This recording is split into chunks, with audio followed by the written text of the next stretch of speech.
Coil made up of a conducting material, conducting wire से बनी हुई कोई कॉइल है। कॉइल किसी भी शेप की हो सकती है, नॉट नेसेसरीली कि वो सर्कल हो या क्या हो, कुछ भी। उस कॉइल से पास होने वाला मैग्नेटिक फ्लक्स यदि मैं चेंज करा दूं तो उसमें एक करंट इंड्यूस हो जाएगा। ठीक है, तो ये था हमारा जो इलेक्ट्रोमैग्नेटिक इंडक्शन की डेफिनेशन हमने कल देखी थी अकॉर्डिंग टू फैराडे। एक तो आपके पोल्यूशन में, गुड़गामा के पोल्यूशन में हमारे गले की वाट लग गई, ठीक हो के फिर बेकार हो गया। इतनी मुश्किल से ठीक कराया था गला, फिर खराब हो गया। ओके, तो एक थोड़ा सा एक्सप्लेन और करते हुए, suppose this is a bar magnet having its north pole and south pole. तो magnetic field lines, we know magnetic field lines comes out of the north pole, perpendicularly ये magnetic field lines बाहर आ रही हैं।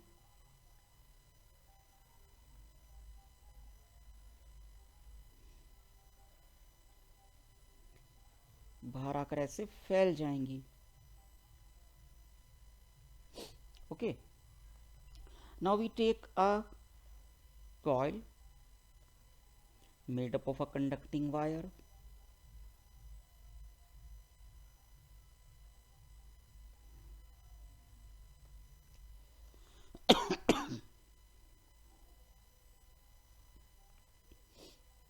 okay, now what I do, I shift, I move this magnet close to this coil or away from the coil. Look here, like this. So beta, what is happening with the total number of magnetic field lines passing through this coil? What is happening? आर पार ले जाता हूं मैं उसको। बताओ, initially when the magnet is far away, how much flux will be linked through the coil? Almost negligible. Yes, sir. Now I am bringing it close to the coil. What is happening to the number of magnetic field lines? Increasing. बढ़ जाएगी, हाँ। बढ़ रही है, increase होती जा रही है। जब ये पूरा इसके अंदर आ जाएगी तो डिक्रीज, लगभग कांस्टेंट हो गई। अब जब ये दूसरी तरफ से बाहर जाएगी, now it will start decreasing. इधर भी तो मैग्नेट फील्ड लाइंस होंगी, मैंने ड्रॉ नहीं की हैं। तो व्हाट डज इट मीन कि जब किसी मैग्नेट को हम एक कॉइल के आसपास ले जा रहे हैं, या हम एक और भी काम कर सकते हैं, don't move the magnet, move the coil instead. Look this. तो बेटा तब भी तो वही होगा, हाँ कि ना भाई? Yes sir. खरबूजा छुरे पर गिरे या छुरा खरबूजे पर गिरे, कटना किसको है? खरबूजे को। तो वही तो हो रहा है। चाहे तो आप मैग्नेट को चलाओ या आप कॉइल को चलाओ, चेंज तो मैग्नेटिक फ्लक्स को ही होना है ना। तो बस इस कॉइल में एक करंट फ्लो होने लगेगी। And if the coil is broken one, अगर ये पूरी क्लोज्ड कॉइल नहीं है तो ब्रोकन एंड्स के अक्रॉस एक ईएमएफ जनरेट हो जाएगा। ये था हमारा इलेक्ट्रोमैग्नेटिक इंडक्शन, राइट बेटा? अब अपने इस कॉन्सेप्ट पर बेस्ड कुछ लॉज उसने बनाए थे, लिखना शुरू करेंगे। अभी तक तो मैं रिकैप करा रहा था कल का काम। तो ये वाला क्वेश्चन आया था, पता है? लाइक वी हैड 3, मतलब हमारे पास ऐसी एक सिनेरियो थी। तो जैसे इस बार आपने जो सेकंड केस कराया था ना, कॉइल को मूव कराया था, उन्होंने वही मूव कराया था और फिर हमसे पूछी थी कि फ्लक्स क्या करेगा, मतलब इंक्रीज करेगा डिक्रीज करेगा। अगर हम ये कल कर चुके होते तो एक क्वेश्चन और आपका बढ़ जाता है ना। नहीं सर, आंसर में सही लिख के तुक्के बाजी से कि इंक्रीज करेगा, ठीक, वो मैं सही लिख कर आई थी। Good. You are a smart girl. Okay, तो हमारा हेडिंग है फैराडेज लॉज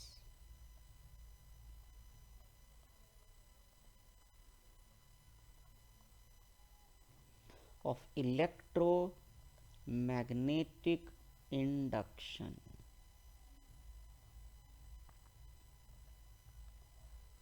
तो इलेक्ट्रोमैग्नेटिक इंडक्शन किसने प्रपोज किया था? फैराडे ने। तो उसने अपने कुछ लॉज भी बनाए थे। 3 लॉज हम यहाँ पर पढ़ेंगे। कुछ बुक्स में वो 2 लॉज के नाम से देते हैं, कुछ में 3 के नाम से देते हैं। हम 3 लॉज के नाम से उसको पढ़ते हैं। फर्स्ट लॉ, तो बेटा फर्स्ट लॉ तो वही है जो कल हमने डेफिनेशन पढ़ी थी। क्या थी डेफिनेशन इसकी इलेक्ट्रोमैग्नेटिक इंडक्शन की? कि जब भी कोई मैग्नेटिक फ्लक्स किसी कॉइल से पास होने वाला मैग्नेटिक फ्लक्स चेंज होता है तो उसमें करंट इंड्यूस होता है। बस वही इसका फर्स्ट लॉ बन जाएगा और उसको पूरा स्टेटमेंट भी यही मिलता है। खाली नंबर 1 नहीं डालेंगे, उसका भी एक हेडिंग है। क्या हेडिंग है? Faraday's first law.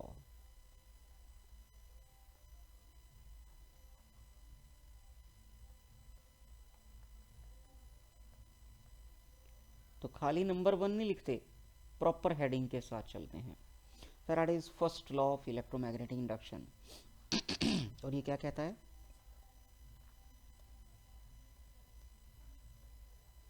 whenever a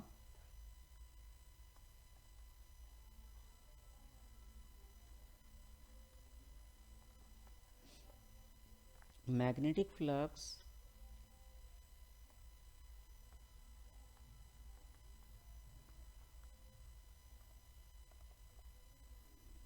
linked through a coil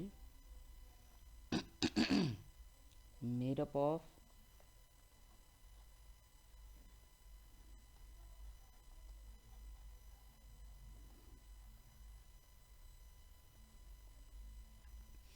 conducting wire is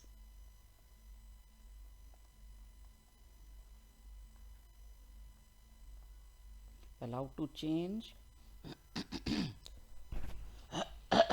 a current is induced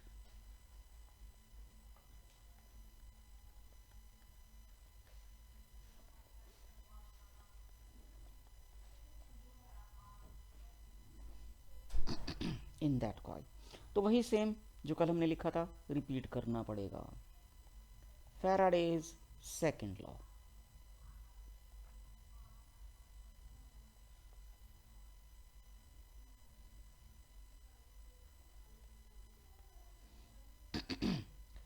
ये ईएमएफ या करंट कब तक इंड्यूस होगा?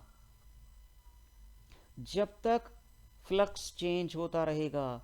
Once the flux becomes constant, once I stop moving this magnet.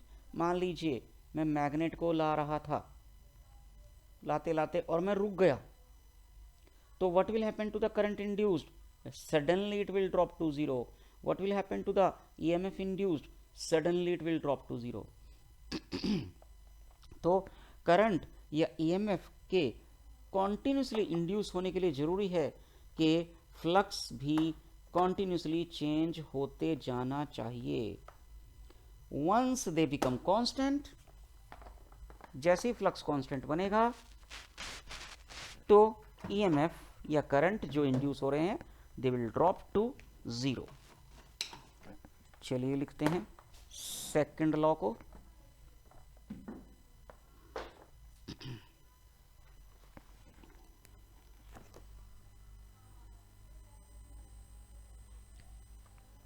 This current और EMF भी तो induce होता है if the coil is broken one। This current और EMF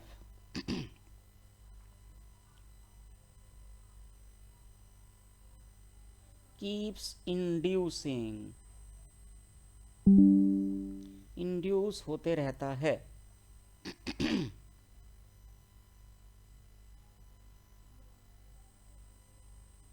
This current or EMF keeps inducing कब तक? जब तक कि फ्लक्स में चेंज होता रहे।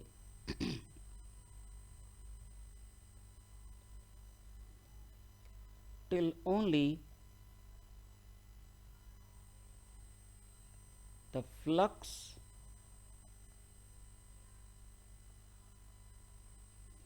keeps on changing.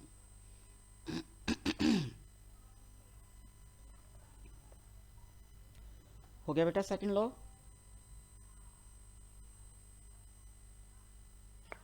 Yes, sir. Now the third, Faraday's third law of EMI, electromagnetic induction.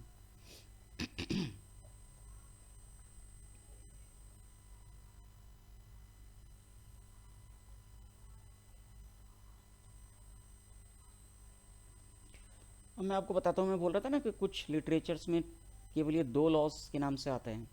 देखो कैसे वो क्या करते हैं, वो लोग ना इसको फर्स्ट को और सेकंड को कंबाइन कर देते हैं, एक ही स्टेटमेंट में बोलते हैं वो लोग कि when ever a magnetic flux link through a coil made up of a conducting wire is allowed to change, a current is induced in that coil and that current keeps inducing till only the flux keeps on changing. वो एक single law मानते हैं उसको, वो भी सही है, आप वो भी कर सकते हो, आप दो लॉज में भी इसको कन्वर्ट कर सकते हो। और तीन में, मैं तीन में इसलिए लिखवा देता हूँ, थोड़ा याद करना आसान हो जाता है, nothing else. Now third law, ये बड़ा इंपॉर्टेंट है कि ये जो ईएमएफ इंड्यूस होता है ये मैथमेटिकल नेचर का बेटा, इससे न्यूमेरिकल बनेंगे। थर्ड लॉ से कि जो ईएमएफ इंड्यूस होता है ये डायरेक्टली डिपेंड करता है time rate of change of magnetic flux के ऊपर।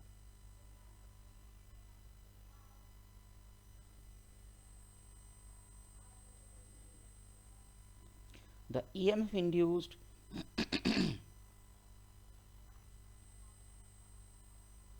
depends directly on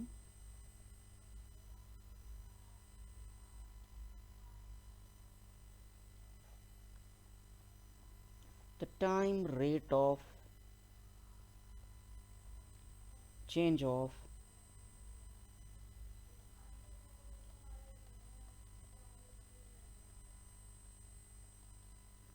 magnetic flux linked through the coil.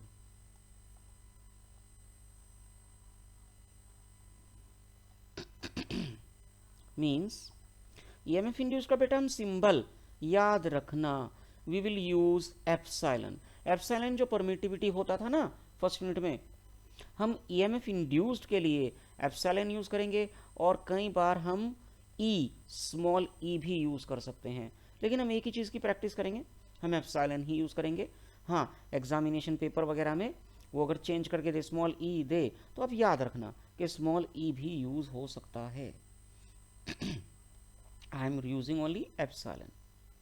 तो क्या कहता है फैराडे का थर्ड लॉ कि this EMF induced depends directly on the time rate of change of magnetic flux D phi by D T. Okay, it implies equals to, जहां भी proportionality होती है वहां एक प्रोपोर्शनैलिटी कांस्टेंट आता है ना बेटा, तो यहाँ पर प्रोपोर्शनैलिटी कांस्टेंट आता है K, any K, we don't know about it, multiplied by D phi by D T. उसके बाद इन, यदि हम सभी एसआई यूनिट्स यूज करें, के की वैल्यू कितनी निकल कर आई थी, जस्ट 1, तो ईएमएफ इंड्यूस्ड क्या बन गया, minus D phi by D T. और हमें नेगेटिव साइन अभी नहीं समझ में आ रहा है, नेगेटिव साइन का मीनिंग अभी बताएंगे थोड़ी देर में। पहले ये देख लीजिए कि हम डी फाई को यानी कि फ्लक्स को, चेंज ऑफ फ्लक्स को ऐसे भी तो लिख सकते हैं, final flux minus initial flux divided by time, ऐसे भी लिखा जा सकता है। And one more thing, if the coil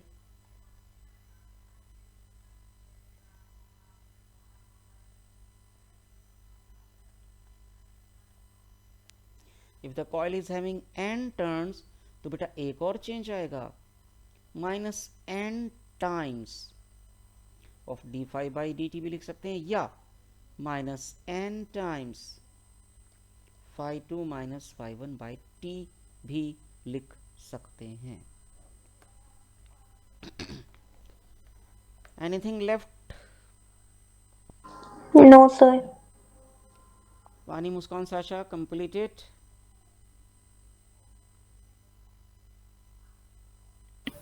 yes sir. Okay, अब क्वेश्चन यहाँ पर ये आता है कि नेगेटिव साइन क्यों यूज हुआ। नेगेटिव साइन का आंसर यहाँ नहीं मिलेगा हमको, उसके लिए हमें एक अलग हेडिंग डालना होगा। वहां उस हेडिंग से हमको इस नेगेटिव साइन का मीनिंग पता चल जाएगा। पहले तो इनको बॉक्स कर देते हैं। Formula for the single turn, calculus की टर्म्स में formula for the single turn proper numerical के लिए, formula for the N terms calculus की टर्म्स में या फिर proper numerical. Okay, next heading,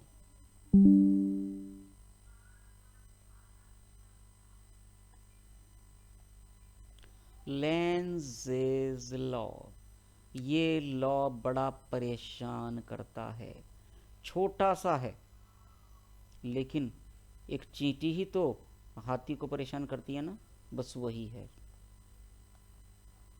Lenz's law. क्या था ये लेंज़ेज लॉ? देखिए, अभी हम पीछे चलते हैं फिर से एक बार और। हम एक मैग्नेट को पास ला रहे थे कॉइल के, या दूर ले जा रहे थे, या कॉइल को पास ला रहे थे, दूर ले जा रहे थे, करंट इंड्यूस हो रहा था। ध्यान से देखो, मैंने करंट की डायरेक्शन ये बना रखी है, व्हाट इज दिस, क्लॉकवाइज। आप लोगों ने मुझसे पूछा कि why I made clockwise, anti clockwise भी तो हो सकती है, या यूं कहें वी आर नॉट श्योर, है ना। यस, फैराडे ने बड़ा अच्छा काम किया। फैराडे ने बताया हमको कि फ्लक्स चेंज होता है किसी कॉइल से लिंक होने वाला तो करंट इंड्यूस होती है, बता दिया, बहुत बढ़िया किया। लेकिन एक कमी रह गई थी उसमें, he was not able to find the direction of the current induced, कि वो करंट इंड्यूस किस डायरेक्शन में होगी ये वो नहीं पता लगा पाया था, कि उसके लिए कोई रूल हम यूज कर सकते हैं क्या, बना सकते हैं क्या। और वो रूल फ्रेम किया था लेंस ने, and that is known as Lenz's law. लिखेंगे,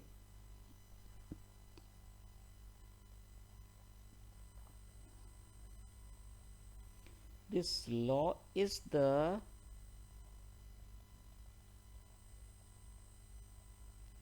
convenient method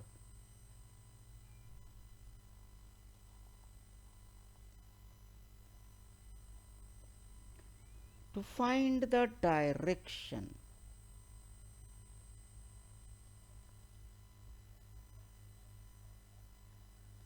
of current induced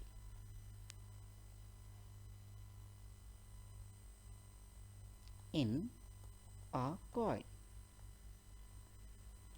According to it,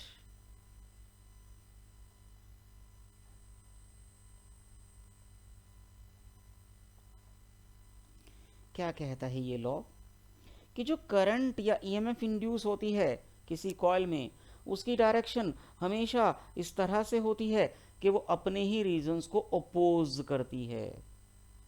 इसको यूं भी कह सकते हैं बात को, कि जो ईएमएफ या करंट इंड्यूस्ड होती है that is suicidal in nature, वो सुसाइड करती है, मतलब जो उसको क्रिएट कर रहा है वो उसी को खत्म करती है। लिखेंगे,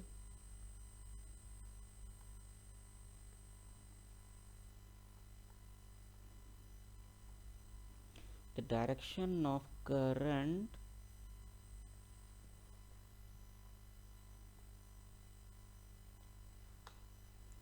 or EMF induced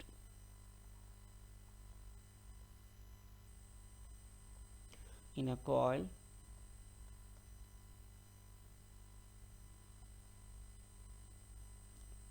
is always such that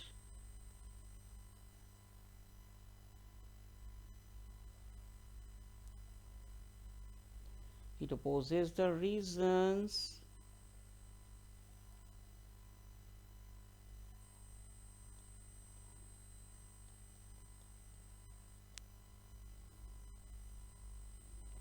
behind its induction, or we can say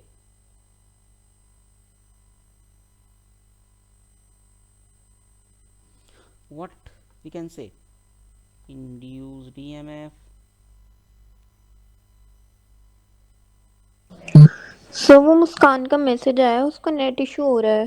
अच्छा, शी इज नॉट देयर, मैंने नोटिस भी नहीं लेफ्ट जस्ट नाउ. किया.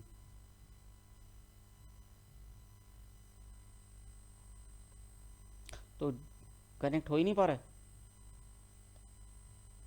नो सर, एक्चुअली वो थेरेपी कराने गई हुई है. अच्छा, वहाँ मतलब पर उसका नेट नहीं आ रहा होगा, तो कह रही है वो लेक्चर देख लेगी. काहे की थेरेपी? सर उसकी नेक में प्रॉब्लम हो रही है बहुत ज्यादा. पहले जो बैक में हुई थी ना पेन वगैरह बहुत, वो चीज दोबारा हो रही है. तो इतने ठंड में रात को जाने का फायदा क्या होगा? सर ट्यूशंस थे ना दोपहर में. दिन में स्कूल गए थे? मतलब ट्यूशंस थे ना नहीं इसलिए. नहीं, दोपहर में तो ट्यूशंस थे, दिन में भी तो टाइम मिला होगा. स्कूल जा रहे हो क्या? नहीं सर, स्कूल नहीं गए थे. फिर दीदी के पास आए थे 12-12:30 अराउंड. हाँ, फिर वो नहाई धोई होगी, मतलब वही लेट हो गया होगा. फिर हम ट्यूशन चले गए थे 3:30 अराउंड. ओके. और we can say induced EMF और current is suicidal in nature.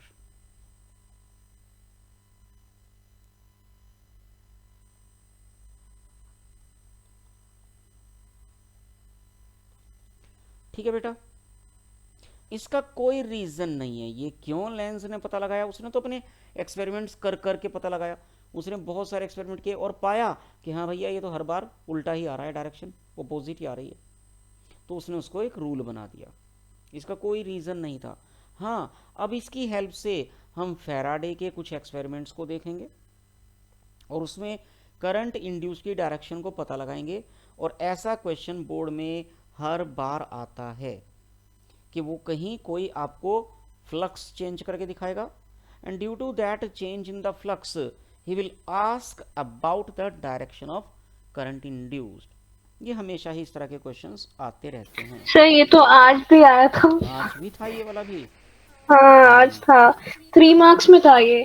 अच्छा, 3 में ही था पूरा? सब कुछ जो जो आपने पढ़ाया ना, ये अलग अलग पार्ट्स में थे. मतलब मोस्टली आपको पढ़ाया हुआ ही मिला है कि नहीं मिला है, ये बताइए.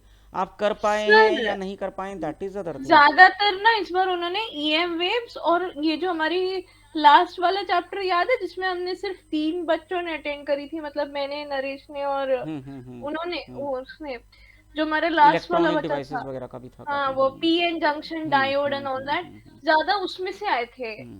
पिछले वाले चैप्टर में से कुछ आया ही नहीं है उतना. चलिए, तो अब जरा हम फैराडे के एक्सपेरिमेंट्स को समझेंगे और डायरेक्शंस को निकालना समझेंगे. तो हमारी हेडिंग है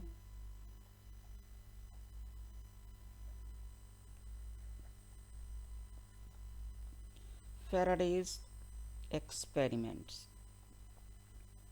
अब बेटा एक चीज़ समझो जरा, क्योंकि ये लेक्चर बड़ा इंपॉर्टेंट हो जाएगा आपके लिए, इन द सेंस कि इसको प्रिजर्व रखना बड़ा इंपॉर्टेंट हो जाएगा, सेव रखना बड़ा इंपॉर्टेंट हो जाएगा, इसकी रिकॉर्डिंग को देखना रिपीटेडली बड़ा इंपॉर्टेंट हो जाएगा. कारण क्या है, हम 3-4 एक्सपेरिमेंट उसके फैराडे के स्टडी करेंगे.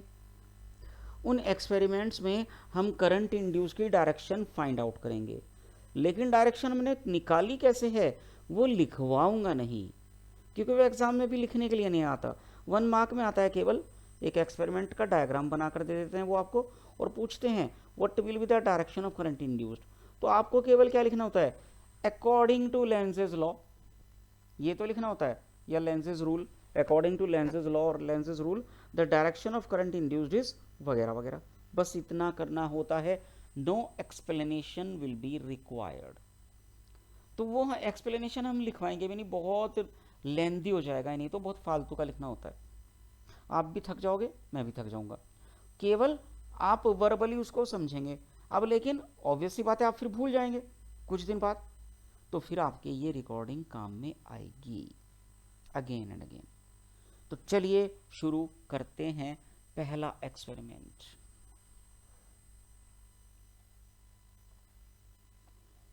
तो क्या किया था फैराडे ने? ही टुक a soft iron core,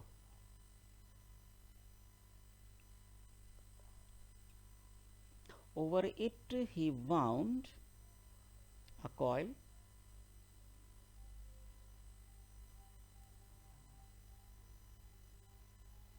and attached a battery in it. Positive negative तो आपको पता ही होगा। And over the same core he wound one more coil,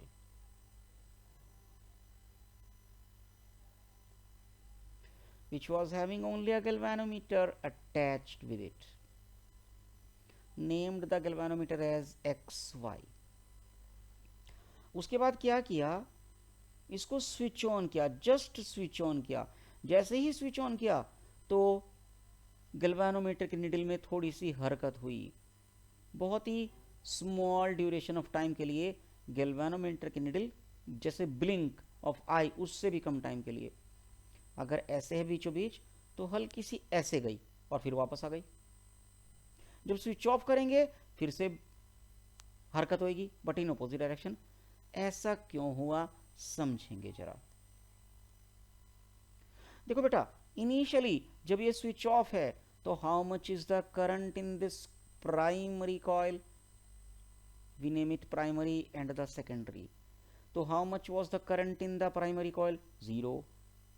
circuit open था।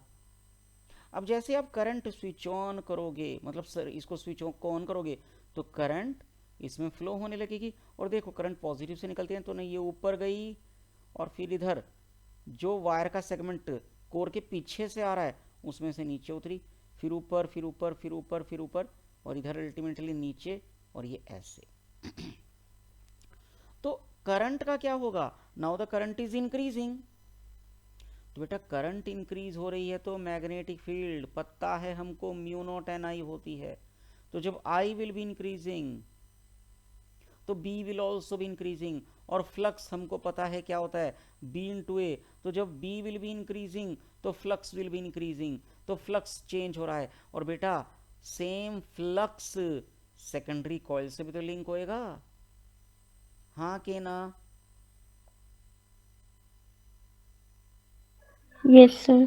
तो यानी कि इस सेकेंडरी कॉइल में कोई बैटरी तो मैंने नहीं लगाई, तो इसके गैल्वेनोमीटर में तो कोई हरकत नहीं होनी चाहिए थी, इसमें तो करंट आएगी ही नहीं। लेकिन मैंने जैसे ही स्विच ऑन किया तो क्योंकि फ्लक्स भी चेंज होगा along with the current, flux भी इंक्रीज होगा। तो बस फैराडे ने क्या बोला था कि जैसे ही फ्लक्स चेंज होगा तभी करंट इंड्यूस हो जाएगी। तो हो गई करंट इंड्यूस और गैल्वेनोमीटर की नीडल में डिफ्लेक्शन आएगा। But that current will be from X to Y और from Y to X, that we don't know. तो ये कौन बताएगा हमको? ये हमको लेंस बताएगा। कैसे? चलिए देखो, इधर आइए, अपनी एक आंख को लेकर इधर आइए,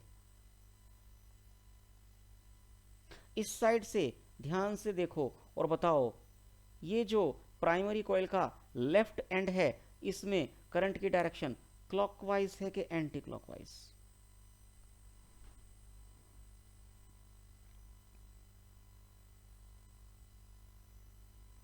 जल्दी बोलो। क्लॉक एंटी क्लॉक तो देखना आता होगा, घड़ी में देख लो अपनी।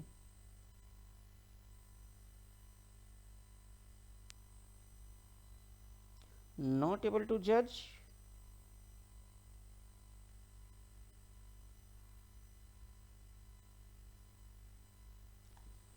बताओ बच्चों, ये देखो करंट ऐसे जा रही है और फिर पीछे से नीचे उतरी तो एंटी क्लॉकवाइज हो गया।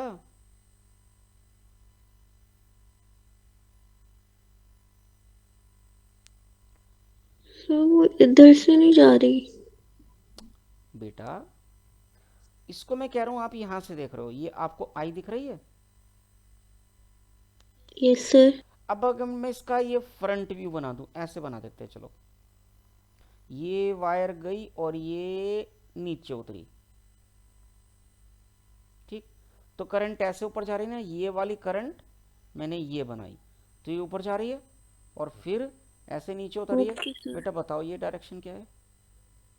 एंटी क्लॉक सर, आ गया आ समझ। गया। तो बच्चे जब एंटी क्लॉक होती है करंट, तो वो फेस कॉइल का क्या बनता है, नॉर्थ के साउथ? वो नॉर्थ बनता है। एंटी क्लॉक के कारण हमेशा जो कॉइल होती है वो नॉर्थ पोल की तरह बिहेव करती है। The current in it is anti clockwise. तो अगर ये नॉर्थ है, तो अगर ये एंटी क्लॉक है तो दूसरे वाला क्लॉक होगा, ऑब्वियस सी बात है। और ये नॉर्थ है तो दूसरे वाला साउथ होगा, ऑब्वियस सी बात है।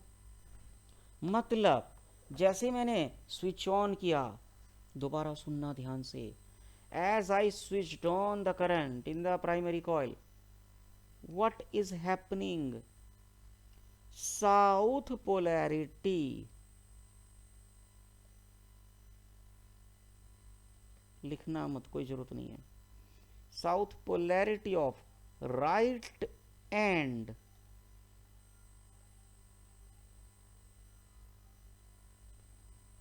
End of primary coil, what is happening to it? Increasing. बेटा क्योंकि करंट इंक्रीज हो रही है तो मैग्नेटिक फील्ड इंक्रीज हो रही है, तो मैग्नेटिक फ्लक्स इंक्रीज हो रहा है, तो पोलैरिटी भी तो बढ़ रही है ना। तो साउथ पोलैरिटी बढ़ रही है। अब इसके कारण सेकेंडरी कॉइल भी तो एक मैग्नेट बन जाएगी ना, क्योंकि उसमें भी तो करंट इंड्यूस हो रही है। और जब भी किसी कॉइल में करंट इंड्यूस होती है तो वो मैग्नेट बन जाता है। तो बच्चे ये बताइए, ये साउथ पोलैरिटी बढ़ रही है तो करंट कैसी डायरेक्शन में इंड्यूस होए सेकेंडरी कॉइल में, ताकि वो साउथ पोलैरिटी का बढ़ना अपोज कर सके। बेटा साउथ को अपोज कौन करेगा, साउथ के नॉर्थ?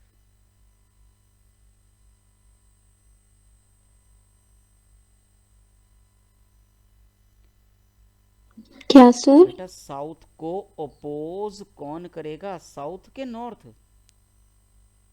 Sir north. अपोज बेटा, रिपेल। Sir south. साउथ को साउथ ही तो अपोज करेगा ना। Yes sir. यानी कि अगर प्राइमरी कॉइल का राइट एंड यदि साउथ बन रहा है और वो साउथ पोलैरिटी उसकी बढ़ रही है, तो उसके पड़ोसी, उसका पड़ोसी कौन है, सेकेंडरी कॉइल का लेफ्ट एंड, उसमें भी कौन सी पोलैरिटी आनी चाहिए, साउथ। साउथ। साउथ को साउथ ही तो रिपेल करेगा, तो उसके लेफ्ट हैंड में साउथ आनी चाहिए, तो यानी कि उसके राइट हैंड में कौन सी पोलैरिटी आनी चाहिए, नॉर्थ। ये नॉर्थ कब बनेगा, इसका फ्रंट एंड यदि मैं देख लूं, जब करंट ऐसे होएगी, ऐसे, तो इस पे तो कॉइल ऐसे है ना, यूं देखो ऊपर को जा रही है, तो ऐसे मतलब ऐसे मतलब ऐसे, यानी कि यहां से नीचे और इधर से ऊपर, ऊपर ऊपर का मतलब ऐसे। तो करंट इंड्यूस की direction that is from y to x।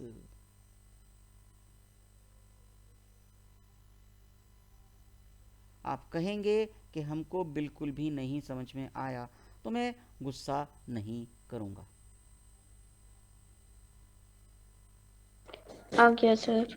पक्का? Yes sir. Sasha? Sir, should I be truthful? Yes, 100%। I मतलब मैं मतलब समझ आया है बट पूरी तरह से नहीं। ओके, तो मैंने भी खिचड़ी ज़्यादा ही बना दी थी डायग्राम में। समेटते हैं अपना फैलाया हुआ रायता। Sorry sir. एक काम करते हैं, सॉरी को रखो अपने पास, बैग में डाल लो। साथ साथ ही क्या करता हूं इस बार, ये जो कॉइल है ना, जो कोर है, इसके दोनों एंड के फ्रंट व्यू भी दिखा देता हूं आपको। अब देखो, प्राइमरी कॉइल ऐसे ऊपर जाकर यूं नीचे उतर रही है ना, अल्टीमेटली ये नीचे है, करंट इसमें ऊपर जा रही है।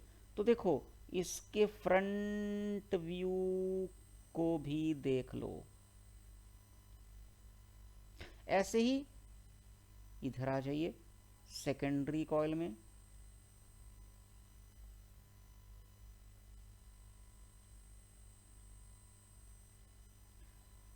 Like this. तो ये ऊपर को जा रहा है ना, तो ये वाली जो आखिरी लूप है उसको भी बना देते हैं।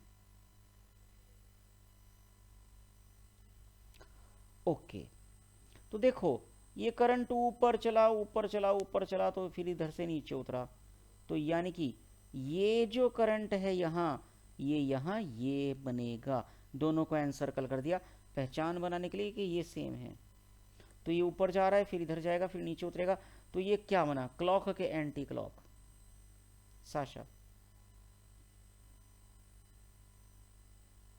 सर एक बार वापस रिपीट करना। ओह माय गॉड, सॉरी ये मेरा स्क्रीन आज थोड़ा ब्लर है। अच्छा, तो रीशेयर करूं क्या या आप रीजॉइन कर लो? नहीं सर, अब मैं ही वापस रिजॉइन करूंगी, पर आप एक बार अभी इस चीज को समझा दो, सुनो इसके बाद लीव कर दियो। सुनो, देखो करंट ये जो ऊपर जा रहा है, ये वाले बड़े डायग्राम में ऊपर जा रहा है ना जो करंट, यस सर। उसका कॉरेस्पॉन्डिंग मैंने ये दिखाया है। Okay sir. तो ये ऊपर जाके फिर ऐसे नीचे उतरेगा ना, हाँ, तो तो एंटी क्लॉक, इस वाले फेस में डायरेक्शन क्या हो गई? ये एंटी क्लॉकवाइज हुई ना गुड, सर। एंटी क्लॉक है, तो ये क्या बन रहा है? नॉर्थ। और नॉर्थ पोलैरिटी इंक्रीज हो रही है, ऊपर को एरो बना के दिखा दिया मैंने। ठीक है। तो ऑब्वियस सी बात है, अगर एक एंड नॉर्थ होता है तो दूसरा साउथ ही तो बनेगा ना, यस सर। और वो भी क्या हो रहा है, इंक्रीज, ऑब्वियस सी बात है। हम्म। अब ये हो गया इसका पड़ोसी जो राइट। सेकेंडरी कॉइल है। Yes sir. तो क्योंकि इसकी साउथ पोलैरिटी बढ़ रही है, तो ये क्या करेगा, लेंस लॉ के हिसाब से, फैराडे के हिसाब से इसमें करंट इंड्यूस होएगी, और यस लेंस सर। के हिसाब से करंट ऐसी डायरेक्शन में इंड्यूस होएगी जो अपने ही रीजन को अपोज करेगी। इसका रीजन क्या है, साउथ का बढ़ना। Understood sir. तो ओपोजिशन कौन हो सकता है भाई, साउथ के बढ़ने को कौन रोक सकता है, एक साउथ ही तो रोक सकता है। यस। तो यानी कि सेकेंडरी कॉइल का लेफ्ट एंड भी क्या बनेगा, साउथ। अगर ये साउथ बनेगा तो ऑब्वियस सी बात है उसका राइट एंड क्या बनेगा, नॉर्थ। ठीक है। नॉर्थ बनेगा। यानी कि इसमें करंट होनी चाहिए anti clock. Got it sir, thank you. Anti clock होनी चाहिए, मतलब एंटी क्लॉक मतलब ऐसे, यही तो बनेगा ना, देखो ऐसे ही तो एंटी क्लॉक होता है। Yes sir. यानी कि ये करंट इसके कॉरेस्पॉन्डिंग, दोनों को एनसर्कल कर दिया मैंने।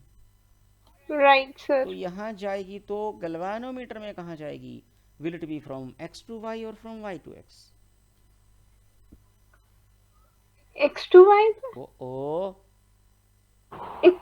अच्छा नहीं, वाई टू एक्स है। हाँ, y टू x समझ है, गई। हाँ। ठीक है, yes sir. Clear everybody? Yes sir. तो इसमें कुछ भी एक्सप्लेनेशन लिखनी नहीं होती। फिर भी अगर आप कहेंगे कि एक लिखवा दीजिए, मैं लिखवा सकता हूं, टोटली ऑन यू। बताओ सृष्टि, वानी, साशा लिखवाना है कि नहीं? सर समझ तो आ गया ये। आ गया ना समझ? वानी, यस यस सर। सर। वानी लिखवाएं कि नहीं लिखवाएं? ये लड़की है कि नहीं है? है तो मिस चौधरी बोल लीजिए। ये नहीं बोलेगी कभी, कसम खा के बैठी रहती है। सर आई एम सॉरी, मैंने आपसे वापस एक्सप्लेन करवाया क्योंकि मेरे पेपर में आया था एग्जैक्ट दिस, बट और ना मेरा बट गलत हुआ। But we don't have a time machine ना, हाँ, अब पीछे जाकर करेक्ट तो नहीं करके आ सकती। तो कोई बात नहीं, अगले प्री बोर्ड के लिए तो कर सकते हैं। Yes of course. चलो ठीक है, फर्स्ट एक्सपेरिमेंट हमको क्लियर हो गया। सेकंड एक्सपेरिमेंट देखें। Yes sir. ओके जी, इस बार वही वाला एक्सपेरिमेंट करते हैं जो अभी मैं शुरू में करके दिखा रहा था आपको। हम मैग्नेट को चला रहे थे ना, वही वाला काम करेंगे। I take a coil again and I hope you people to answer this time. Please try, be ready, कमर कस लीजिए। तो गैल्वेनोमीटर को मैंने फिर से नाम दे दिया XY। कॉइल हमारे सामने दिख रही है हमको। Now I take a magnet, bar magnet, of course. I keep north pole facing the solenoid. And now we know magnetic field comes out of the north pole, पता है हमको ये. And I start moving this magnet close to this coil. तो बेटा बताइए, when the magnet, बल्कि not only magnet,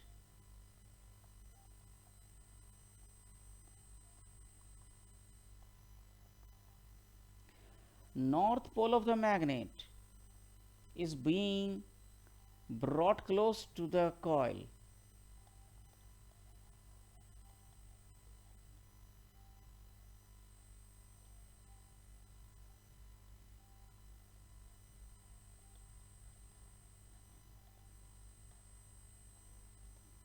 तो बेटा बताओ गैल्वेनोमीटर में करंट किस डायरेक्शन में इंड्यूस होगी. Try this.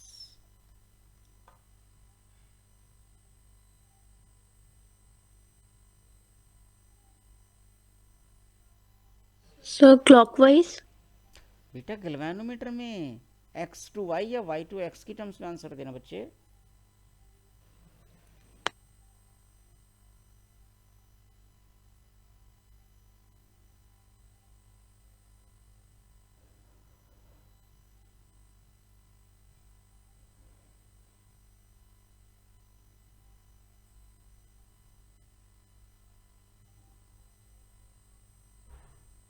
सोचो सोचो, आराम से सोचो, but please try to be correct.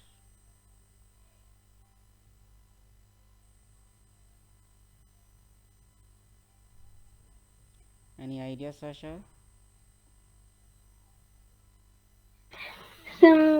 Thinking.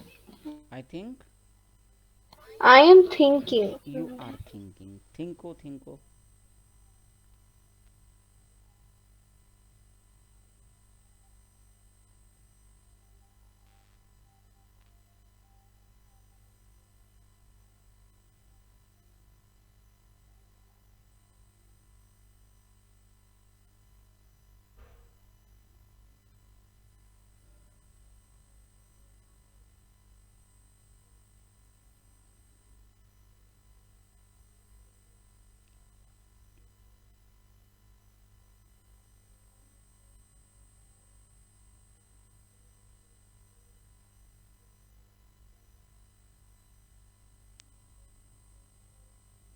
कितना थिंकोगे?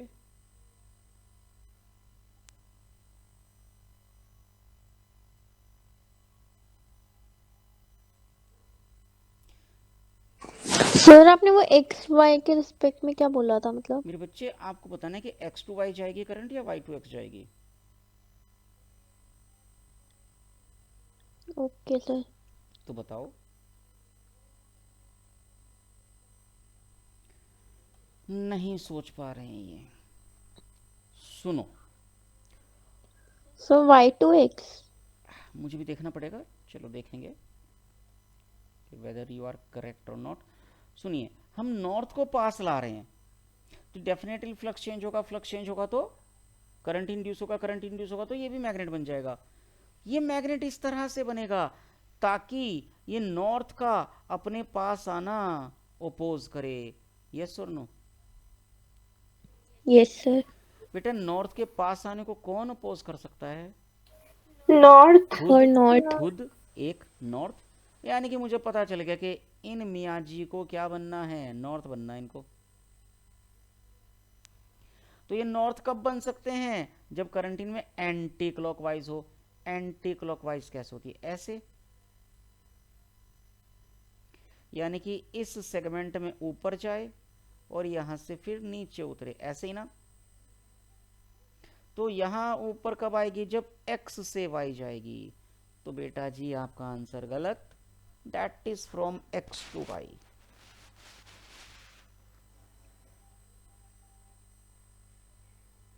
x to y। अब देखो अगर मैं इसको नॉर्थ को दूर ले जाऊं,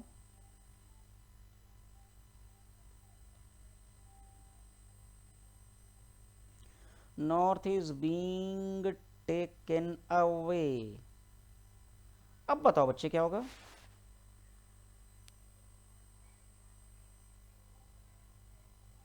इस बार रीजन कौन है नॉर्थ का दूर जाना? नॉर्थ के दूर जाने को कौन रोक सकता है? जो उसे पास खींचे। नॉर्थ, और साउथ। साउथ। नॉर्थ को ऑब्वियस सी बात है कौन पास खींचेगा? साउथ। साउथ कब बनेगा? जब करंट क्लॉकवाइज हो।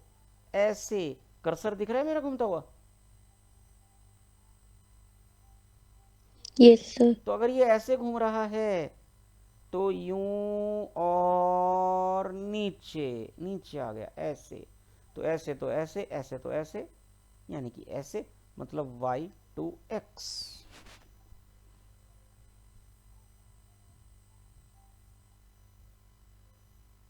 हुआ क्लियर के नहीं? अब अगर मैं फिर इसे यस चेंज सर। कर दूं, मैं नॉर्थ की जगह साउथ ले आऊं इसका पास, उल्टा कर दीजिए, साउथ को पास लाइए या दूर ले जाइए, in every condition it will be changed, है ना? Yes sir. Now is it clear? Yes sir. तो बेटा यस इसलिए सर। मैंने कि लिखते नहीं हैं हम इसको, हम केवल बोलते हैं। तो अब वो बोलना आपको हो सकता है बार बार सुनना पड़े इस वीडियो में जाकर। ओके जी, तीसरा लॉ, एक और भी लॉ है, एक और एक्सपेरिमेंट था उसका, थर्ड एक्सपेरिमेंट। इस बार क्या किया है उन्होंने, एक मैग्नेटिक फील्ड ली है which is in the perpendicular to the, not in the, perpendicular to the plane of paper, and that is directed into the page। into मतलब आपके जो पेज है ना, आपकी जो स्क्रीन है, आपकी जो कॉपी है, उसमें एंटर हो रही है ये। और यहाँ पर उन्होंने ली है एक रेक्टेंगुलर कॉइल, और उस कॉइल में लगा दिया है एक गैल्वेनोमीटर।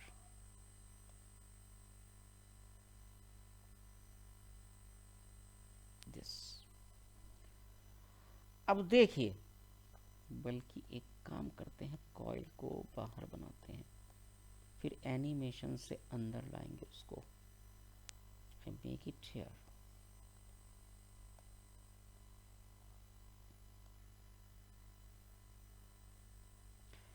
ओके, चलिए अब उठाइए इस कॉइल को, स्टार्ट मूविंग इट। मैं इसको ऐसे ले जा रहा हूं, देखो मैग्नेटिक फील्ड से बाहर खींच रहा हूं। बेटा ध्यान से देखो, what is happening to the, what is happening to the magnetic flux link through it, change हो रहा है कि नहीं हो रहा है?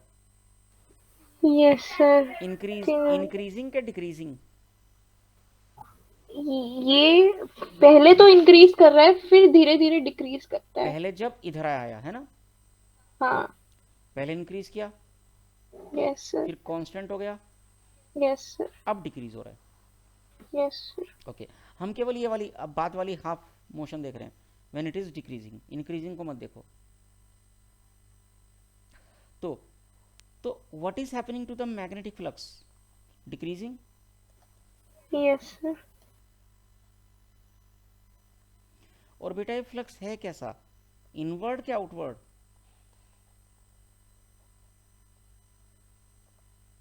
क्रॉसेस इनटू दिखाते हैं ना मैग्नेटिक फील्ड को। Yes sir. तो कैसा फ्लक्स था, इनवर्ड, इनपुट। और हो रहा है डिक्रीज। तो यानी कि इसमें करंट इंड्यूस होगी, डेफिनेटली इंड्यूस होगी, और उस करंट इंड्यूस का रीजन कौन है? Inward decreasing magnetic flux. तो अकॉर्डिंग टू लेंज़ेज लॉ, यदि मैं लेंस लगा दूं यहां पर, तो ओपोजिशन क्या होगा? इसका उल्टा होना चाहिए ना। बताओ इनवर्ड डिक्रीजिंग का ओपोजिट क्या? सर आउटवर्ड और इंक्रीजिंग। आउटवर्ड भी कर दिया और इंक्रीज भी कर दिया। ओके बेटा, हमने आपको कहा एक कॉइन देते हैं हम आपको,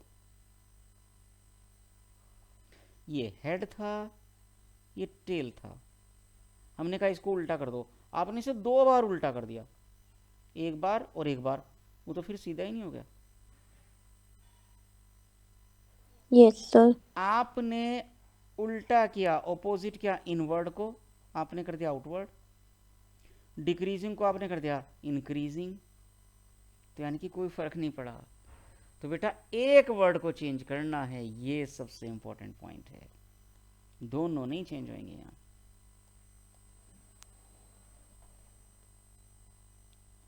अब बताओ चेंज किसको करना है?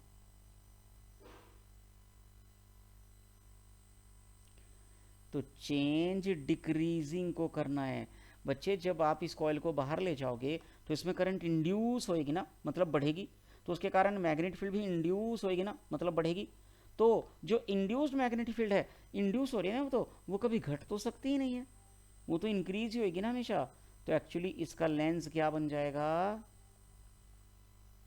Inward increasing. तो उसमें कैसा फ्लक्स इंड्यूस होएगा? इनवर्ड फ्लक्स इंड्यूस होएगा, इनवर्ड, यानी कि मैग्नेटिक फील्ड उसमें एंटर होएगी। बेटा ये बताओ मैग्नेटिक फील्ड नॉर्थ में एंटर होती है कि साउथ में?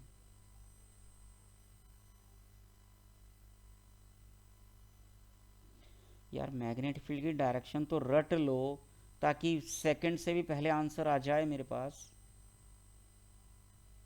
साउथ से। साउथ से निकलती है? तो नॉर्थ से होती है। नॉर्थ से निकल सर निकलती है या एंटर करती है? आपने पूछा, आपने निकलती पूछा तो नॉर्थ होगा। आपने से बोला ना बच्चे। अच्छा sorry, taking my words back. South में से नहीं, से बोलोगे तो वो तो से तो आउट होता है ना, तो साउथ में एंटर होती है। तो ओके। हाँ, तो यानी कि this face should behave like south pole. अच्छा बेटा साउथ कब बनता है? जब करंट क्लॉक हो कि एंटी क्लॉक? क्लॉक। क्लॉक। तो भैया आंसर आ गया कि इस कॉइल में इंड्यूस करंट की डायरेक्शन क्या है? क्लॉकवाइज।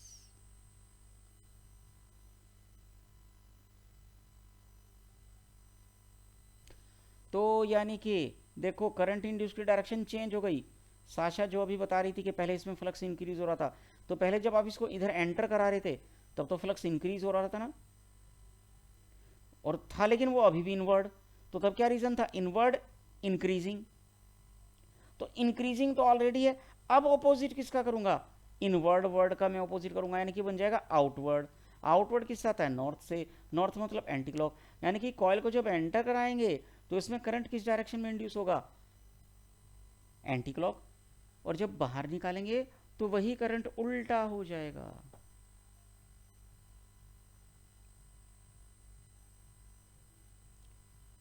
क्रिएटिंग अ प्रॉब्लम है ना, a little bit. Yes sir. तो आज सोचो इसको बैठकर, थोड़ा अपना दिमाग लगाओ इन तीनों एक्सपेरिमेंट्स के ऊपर। ये तीनों एक्सपेरिमेंट्स मैंने करा दिए हैं, इसमें आपके नोट करने जैसा कुछ भी नहीं था, कुछ भी नहीं।